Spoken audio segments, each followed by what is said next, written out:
Hello and welcome to our book chat. Today I'm chatting with Ryan Gatto. Welcome, Ryan, and thank you for taking the time to chat with me today. I really appreciate it. Thanks, Mandy. I appreciate the invitation to be part of this. I'm a lover of books, so it's something that I'm very happy to do. Good.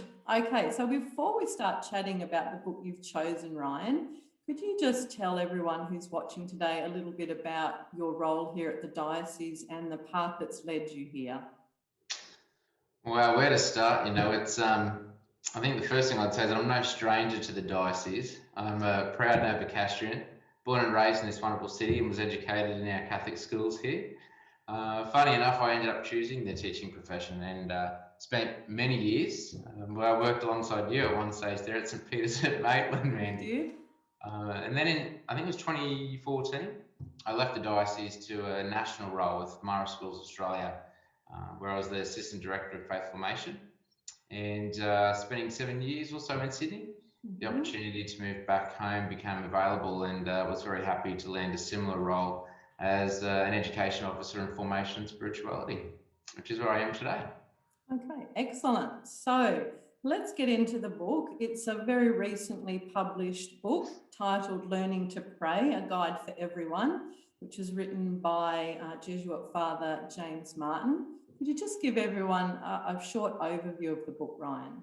Yeah, absolutely. For those who, I guess, are not familiar with Father James Martin, as you mentioned, Mandy, he's a well-known American Jesuit priest. He's an avid contributor to social media. He loves a bit of Facebook. So if you're on there and you want to follow him, I think he's only been doing about 65 plugs of his new book, but people love him. That they're drawn to him. But being an author is not a new thing for him either. He's written a few other bestsellers as well, particularly one book called Jesus, A Pilgrimage, which is an absolute favourite of mine, and I've actually drawn on it, throughout my career. But in his latest book, I'm sure it won't shock you that it's about prayer, but specifically learning to pray. And I know for most people, when they hear the word prayer, a couple of things usually happen. First, that they simply just don't know where to start with it. Secondly, they don't know how. Or third, they don't think they can. And that's why I love the byline of this book. It's titled Learning to Pray, but the byline is A Guide for Everyone. And I think that's a really important point, because what his main message is in this book is that he wants everybody to know that they can pray. That, prayer is not just reserved for those who are the holy people, but it's for everyone. And I think, drawing on his own experience as a priest and spiritual director, he not only describes what prayer is, but offers a variety of ways to pray. And I think that's really important because, as educators, we often talk about our diverse learners, those who learn best through auditory means, those who are more visual or respond to the arts, etc. The same goes for prayer. So I think what he is trying to offer, well, not trying, he does, is a sampling of different prayer techniques and styles, in the hope that I think that all people can find their particular niche or preferred method. I think that's in a bit of a nutshell. Okay, good. Now, Ryan, there have been countless books written on prayer, and each one usually gives the writer's kind of unique perspective or look into it. For many Christians and for many people probably listening to this, prayer can mean things like going to Mass or to a liturgy, a service, or falling back on traditional prayers like the Our Father, the Hail Mary, etc. What is it that James Martin's trying to say here in this book? What's his intent or aim? What's his angle that's different to other books about prayer? Yeah, and it's a really great question. And one that I want to preface by just referring to one of his statements he makes really early in the book. And he says that he's not an expert on prayer. First and foremost, he's not an expert in prayer, but he follows up by saying, in fact, no one is. No. That prayer is not something to be mastered. It's sort of saying like you're an expert in love, but we know that's not true, because there's always something more to learn. But to answer your question, when people think of prayer, they do often think of Mass or some sort of traditional prayers like the Our Father, Hail Mary. But I'd also suggest that I think people have other ideas of prayer too. I know for some, their first thoughts might go to a Buddhist, isolated on some sort of mountain meditating, or that petition style of prayer, oh God, please let me win the 50 million tonight or something, Be nice. It would be good, wouldn't it? But then there are others who simply go blank because it's just a really difficult concept to even grasp. But I think what James tries to do in this book is break down questions about prayer into digestible answers. There are particular questions he focuses on, such as why pray, what is prayer, what happens in prayer.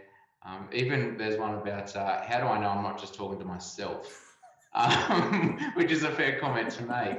Yeah. And what I love about his responses is that he uses simple language as well as humour and wit, humility and things like that. But I think the biggest difference that I found in this book on prayer is that it just doesn't focus heavily on what are the fruits or the benefits of prayer, but rather what happens in the process of praying, which is what I found a more accessible entry point for me. Yeah. Okay, good. Now, like for many people, prayer becomes a bit of one of those 9/11 call to God. There's a crisis in my life, there's an emergency, there's a tragedy, and I need help. So how has reading this book changed your opinion, your practice and your view of the place of prayer, like in human life?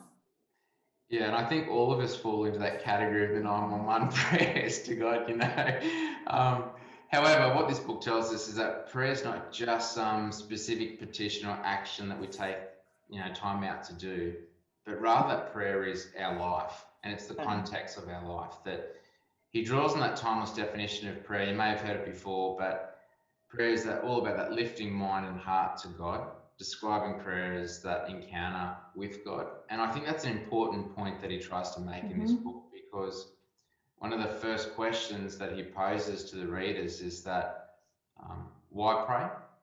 And he states it's not so much about us, but it's about God. And I think one of his exact lines is something like, we pray because God desires to be in relationship with us. And for me, that itself is something worth praying about, I've been in this formation business for a lot of years now, and so I read something and it takes me back to some other things that people have said in the past. And one of my all-time favorite quotes, in fact I use it a lot, comes from Paula Darcy, where she says, God comes to us disguised as our lives. And this is especially true for prayer. So when we're able to see God in all facets of life, in the noisy streets of our cities, in our work, in our relationships, in our achievements and the anguish too, we're able, I think, to realise that we're living prayer. And so I think this book again has reminded me to be attentive to God in all things, to recognise that the presence of God is in all my interactions, and to acknowledge that prayer simply helps me to be a little bit more in tune to the work of the Spirit. Right. Okay, now you mentioned earlier, given the subtitle of the book, that it's a guide for everyone to pray. And it's been suggested, or it's in the publicity about the book, that it's a book like for everyone. It's for people who believe, people who are skeptics, people who are unbelievers. And one reviewer wrote something which I really liked, and it said, this book cries out to those on the margins. The book invites those who have been away from the church or those rejected into prayerful spaces. All are welcome. So can you share one of your favourite quotes from the book and why it stands out for you? Well, there are a few, and I'm one of those people too who won't underline or highlight books for the fear that I'm ruining them. So I've always got my trusty iPhone next to me to record the quotes or take a photo, like you said, yeah. But there was one that I went through my iPhone and I found, I'll read it from the book because it was something that I focused on the other day for a formation thing as well that I did. But he says this on page 29, prayer reminds us of our need for God. It reminds us that we are not the center of the universe and that we are not God. Sometimes when things are going well, we can grow arrogant and complacent in our own self-sufficiency. Prayer, which places us in the presence of God, is an intentional way reminding us of who is in charge, or rather, who is nurturing us. And I love that quote for several reasons, but it reminds me of where God sits with us in prayer. Right. I often hear people say, and in fact, I heard it last week, just outside of Sydney, someone was saying, let us ask, before we were doing a prayer, let us ask for God's presence to be with us. And I thought, well, it's absolute rubbish because God's always present. Always there, We yes. don't need to invite God in. In fact, it's us who forgets and needs the reminder that God's always present. So I think the thing about prayer is that we're already halfway there because the initiative always comes from God. Okay. And, Richard Raw, once made that comment too, is that all we have to do is simply show up, simply have the desire, and that's, as I said, we're halfway there. True. Okay. Now, in Learning to Pray, the book is dedicated to Jesuit Father William Barry, the recently deceased spiritual director and author. Barry had a profound influence on spiritual lives of many, and certainly on the life of James Martin as a Jesuit. And it seems that William Barry has inspired the numerous prayer and spiritual life options that are in Learning to Pray. So how has reading Learning to Pray inspired you? Yeah, another really good question. And I'll be honest, in my career, I've read a lot of books on prayer and contemplation. It seems I've read too many, I'd probably say.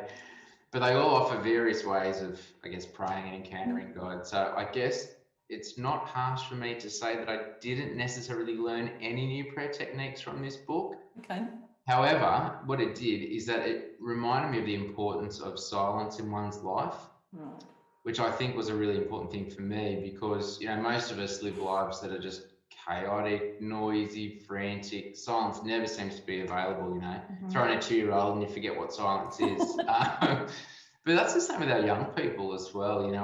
As I was reading his couple of his paragraphs around silence, it reminded me of our young people here in Australia.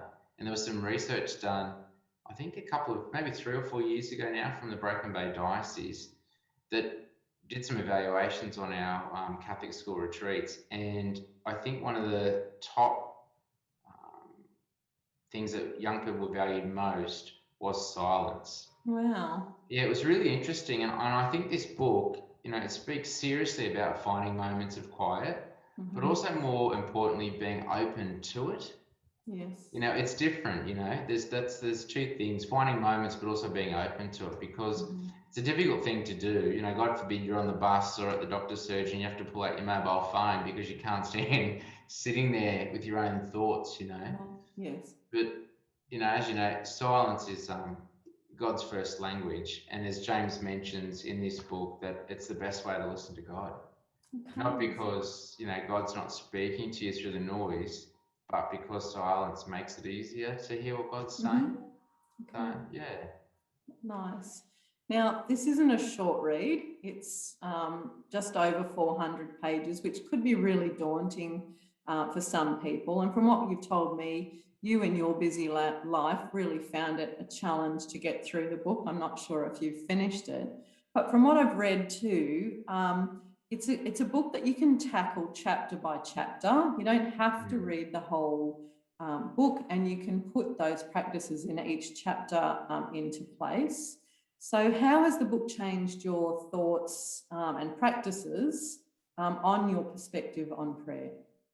Well, you're right. It has been a challenge to read the book. I've had it for a couple of months, but I think that's partly my 2-year-old to blame because he goes to bed till 9 p.m. and by the time I've got him down, I'm too exhausted to read. However, I have taken it chapter by chapter, and it's been a bit of a slow burn, but I think that's been really great in some regards because I've been able to live it a little, meaning that I've been able to spend time between chapters to just ponder on his reflections more, to read over the notes that I've written in my phone, and enable me to wrestle with some of his reflections. And I use that word wrestle because some parts are challenging. And I don't see that as a bad thing, but rather as a healthy requirement, if I can say that. And I think if there was anything further that I did learn from this book was that it came from his final chapter, Now What? Okay. And what he does is he sort of examines how the disciples responded to Jesus in his life and ministry. Uh-huh. And we know that the disciples at that time didn't get totally what was happening with Jesus, but as James sort of comments in the book, that they show us certain responses to how they reacted or experienced the presence of God. And he draws on just two simple elements. One's gratitude and one's confusion. And, you know, the disciples were often confused, bamboozled at times, but they always had the desire to stay with God. Okay. And then I think the other thing for me was just around that gratitude too. And as James would say, it's the most fundamental response to God's gifts. And how true is that? And it sort of, again, reminds you of that quote, or for me it does, from Meister Eckhart, where he says, if you never say any prayer other than thank you, that's enough. True. You know, and I think that's a really important message, because I know there are days too where I either can't muster the energy or I just forget or whatever. But even in those moments where something does happen and it's just a simple pause and offer a gratitude of thanks, you know, they say that's enough. And even I remember I heard a colleague once say that even if you think of praying, that's prayer. You know, and I so there's a whole range of elements like that in this book, which is why it's so accessible to so many people, and also other people of different faiths as well. Which is a really good thing. So I think it's for people who just want to spend some time with, you know, understanding what prayer is, but also if they're stuck for some styles or techniques that may be beneficial for them, I really do recommend that people dive into it. I think you'll learn something.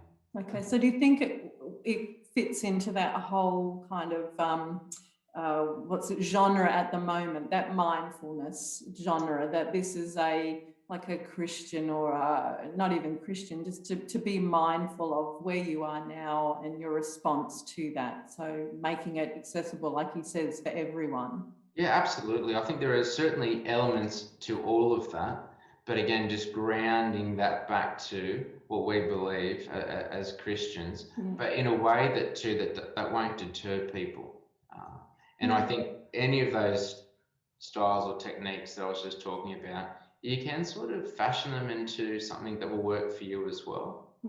Particularly, you know, when he goes and reviews the Ignatian Daily Examen, which is simply, you know, a part where you reflect on the last 24 hours of your life.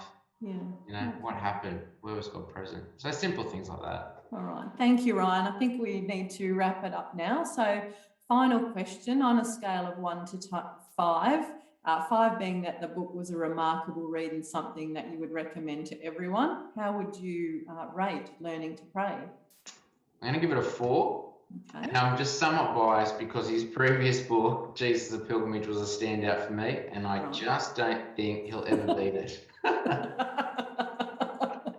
All right. Now I'm just going to give the Dom Library a plug. We do have a copy of the book, so anyone who's listened to this today and would like to read it, I've got a copy, and I'm sure you would be happy to loan your copy to people too, Ryan, who work with you.